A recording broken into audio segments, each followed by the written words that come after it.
If you work in SaaS or a startup environment, there are a lot of nice to haves, right? You want to do this, you want to do that. This would be great if we could do this, it'd be great if we could do that. You know what's not a nice to have? Aligning marketing, sales, and customer success. It's no longer a nice to have. It's a need to have. And here's why. Too often, even the best go-to-market strategies fall short due to a lack of leadership and alignment across the organization. And the bigger your company is, the more complex it becomes to drive that alignment. That's why it's crucial to set up cross-organizational systems and a go-to-market strategy and a committee in doing so. Now, I know for my company, we've got a massive 2023 planned with several things ramping up, especially in the first 6 months of the year. So it's critical that myself and other revenue leaders really take the time to ask the right questions and then answer those questions. So here are some of the things that we're answering as we speak to bridge that gap and become more of a solidified unit that operates and moves in one direction. Number one, what is the ideal customer experience from the very first time they engage with us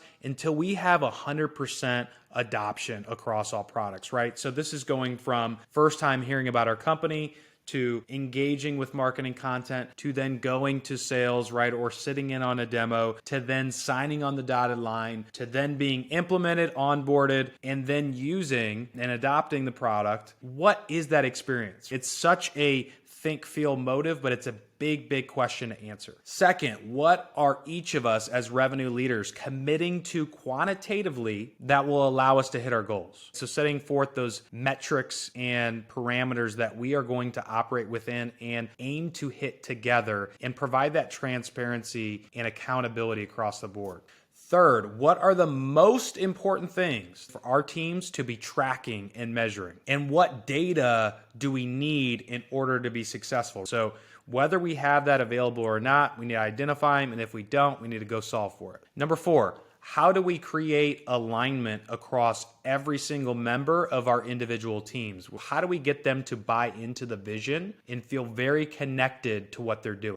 Number five, do we have a single source of truth when it comes to personas, benefits, pain points, outcomes, quantitative and qualitative based value props? And are we selling or are we messaging in the same way? Those things are extremely important to come back to as the company matures and grows and evolves, because different stages of the company are going to require different elements. And lastly, what needs to be in place in terms of marketing, sales, and product readiness to launch future products and accelerate revenue? I know for us specifically, we're thinking about things that are coming and how do we line these things up chronologically and prepare for things that are not only in the moment, but are months ahead. As leaders, we need to be thinking 10 steps ahead versus the rest of our team. So all of these questions combined are what we're looking to solve in this moment. And if you're looking to align marketing, sales, and customer success, these are the questions I would absolutely start with. Let me know how it works out for you.